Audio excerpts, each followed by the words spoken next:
something to really take down your opponents. It is going to be exhaust barrier for Bjergsen, the only difference being the heal, obviously, for Faker instead of that exhaust. And both players selecting Airy, so we'll have to wait to find out what those secondary runes will be. I mean, we have mana flow band in here. We can see on both guys, which is not a big surprise. Scorch, most likely, as well. And then it's just all about what they want. Is it absolute focus in there as an option? So Faker actually taking as his secondary Legend Alacrity and Last Stand. So that is actually pretty surprising. So Legendary Alacrity is actually the attack speed. Yeah. So that's a lot about the pushing. I think he may be trying to contest that. And extra damage when you are low HP from Last Stand. So maybe trying to pull off some sort of surprising burst. Like if you save your ultimate till you're low HP, you could get a bit of extra damage there. Also, if you're baiting out, with your barrier, so when you're on low HP, you use the barrier to just stay alive for a little bit longer and you deal extra damage at that time. So that's very interesting. Like the Alacrity one typically is where you get kills and assists, and you obviously get more and more attack speed the further you go into the game, but it does give you some base attack speed at the start. Yeah. That is clearly what he's valuing here to try and push this Talia back. And especially the Last Stand is something that you just don't even see. Even as far as solo queue on SR, that's not something I really see people picking whatsoever. For Bjergsen, it is going to be more standard, will be the Resolve secondary tree. He's going to be playing Mirror Shell and Second Wind, so that is the flat MR as well as the regen. And it does simply look like Bjergsen is going to play the pushing game. He's going to try to win here on CS, shove in your opponent, and like it's very hard to last hit these minions properly. If they've taken any damage, they'll just die in one shot. Yeah, so you don't want to hit that caster minion before the towers hit it, because you need to just last hit it right after. It's not like on Summoner's Rift where you gotta hit the caster minion once, then the tower shot hits, and then you last hit. Faker just messed that up and actually lost the CS. The melees are also very awkward to CS because it's not like 2 hits then auto it. It is kind of like a hit and a half, so you kind of have to prep them properly to actually have them be able to be last hittable. Obviously, Sidra can be pretty good at that later on, though. Basically, the tower 2-shots the melee minions. Yep.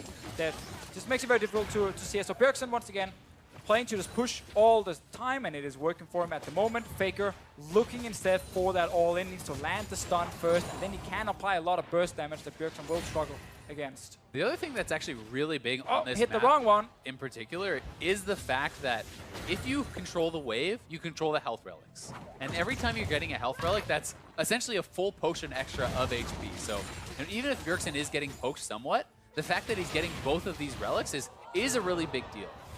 And he's just going to go back to base. Once again, there's a cannon there. That's going to buy him enough time. He knows the wave will now push back towards him, but interrupted. Does get stopped on the back a little bit. Oh, no. It's like one of the same time things. Actually just made it back, so important for him. Faker still struggling a little bit under this tower here, but this time around he got a few more minions. 23 for him to 29 from Bjergsen. And Faker's not gone back to base yet, which is also important to highlight. Exactly. The fact that he hasn't gone back to base and that his opponent has a very strong push means if he cannot push up the wave before he goes back, it's going to be tough for him because he will likely have a lot of minions denied to the turret while he is away, and then the wave will be pushing back on him again. And Faker's getting not only low on health, but relatively low on mana here. So we'll see if he can actually pull something up. I mean, if he hits 6 before Bjergsen, there is still potential for an all-in. This is dirty, though, from Bjergsen. Again, so much poke landing. Got that early back, he's sitting with 2 Dorns. He has boots as well. And he's taken 3 health relics to Faker 0. Like, he just continuously gets them. Yes, he took a Scatter of the Week there, did get traded on, but he grabs, again, another health relic. He's pushing in Faker, and Faker's almost out of mana. Yeah, so Faker is just kind of waiting to get like level 6, then he needs to go back and get full mana, and then he needs to go into this lane here and see if he can actually try and lock down Bjergsen. The problem with that is it should be very apparent to Bjergsen. Oh, he knows for sure. Well, right? And when you're in a situation like that, if I'm Bjergsen, I push out this wave, I base again, I buy defensive items. Oh, stop the recall. You buy something like a Ruby Crystal, you buy Magic Resist. As long as you cannot get one shot, you already have enough pushing power just from a couple Doran's Rings in your base damage. He's kind of outthought Faker a little bit here, it feels like. All right, so we got 50 CS hit right there from Bjergsen's side. Faker very low, no mana. Can't really fight against the Talia at the moment. Just tries to last it under this turret. The minions will not really help him here because they start hitting the casters. Is close there. Bjergsen should not be able to stop this base, but he's just looking to push, and then he should back. He's out of mana as well. So this is now Faker's kind of chance. He did get Sork Boots, especially now if Bjergsen buys MR, that completely nullifies it, because for the 450 gold, you get 25 MR compared to the 1,100 gold committed for these boots. Yes, it helps close the gap and whatnot, but he's going Merc Treads, and I think this is so smart from Bjergsen. It almost, to me, eliminates any chance of really being able to pull off a kill. Well, it just makes it even harder also now with the stun not lasting as long, so there's a high chance that Bjergsen can just step away. And to dodge the skill shots as well here. Exactly, just dodge it in the first place. If you do get hit, you know, it can last longer. You can then actually just disengage the fight here. Faker right now, though. We'll try and see if we can fight. Misses that one. And to Faker's credit, he actually has kept the farm pretty close. So it is not out of the realm of possibility they could win, you know, just on farm if he can actually push Bjergsen back. Yeah, this is a very big wave for Faker right here, where he's picking up quite a lot of CS. We'll be able to last hit that one as well. Actually, you're able to really control most of the melees. Sadly for him, has to give away a single one. Only down 3, though. He's actually done quite a remarkable job last hitting under the turret. And, oh, Faker just barely stepping forward. Remember, though, Faker does have last stand, meaning he will deal more damage when he is on low health. Bjergsen likely not expecting that sort of a mastery. Could be a little bit surprised by the extra damage coming out. Oh, Faker wants this one. Bjergsen's out of mana.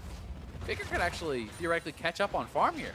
Oh, he will try to see if he can stop the recall as well. There we go. Stop this one. Didn't get the last one because Bjergsen just made it back in time. Faker, yeah, while he's a bit low on HP, does have both summoners available. Bjergsen's exhaust here. Obviously needs to be in range to use it when Faker is actually going for the all-in. Faker is much more focused on just healing himself. And staying alive, misses the stun. Yeah, this is pretty tense. Faker super scary. Going back again. They're actually completely tied on minions now, but Faker does not want to just give up these waves that are coming out. Yeah, also extra minions right here that Bjergsen can kill. Faker wants to try and get it under the turret to see if he can deny something, but that's where Talia is so good at just pushing it right back. Yeah, and especially when you're actually moving around the territory on the map, she always is going to have more work ground to actually utilize there in that 1v1. Faker looking like he is trying again to go back, but Bjergsen could very easily stop this. He even has the ult to stop that, and Faker getting so low. Yeah, and that's greedy by Faker to start recalling right there. You know, he's still in front of his turret. Very easy for Bjergsen to just stop him and deal so much damage. Pretty crazy 1v1. Faker is down 4 CS already, and there's 4 additional minions here, so it's about 8 CS of an advantage, and tries to guess to stop the recall. Not going to be able to do it, but still, Faker is going to have to all in very quickly when he gets back. Bjergsen can base again and kind of prepare for the final push here. Bjergsen needs 2 more waves to win this one. 91 CS what he's sitting on, goes back to base once again. Faker getting a bit of CDR, didn't actually even wait for full HP, just rushed back to try and catch these minions here. But I honestly think at this point, you cannot really win on minions. Talia can very easily access those minions with the Qs pretty safely, unless you can completely zone him off. Like, you have a cannon wave here. This is going to push into Bjergsen. Faker needs to start posturing. He needs to pressure Bjergsen and not allow him access to the minions, or he's simply already lost on the CS. Well, he's trying to look for that all-in. Does actually manage to connect the stun. Faker getting pretty low. Heal used already from him. Ulti is ready. Neither player bought potions. Like, they didn't actually come back to lane with any more potions. This is last one, therefore, Bjergsen. Faker has no more remaining. Does have the last stand. Can look for an all-in. Potentially could burst Bjergsen Bjergsen down. with the minions. He's got to go. Oh, he's so low. That's 100. That was a very exciting 1v1. The Talia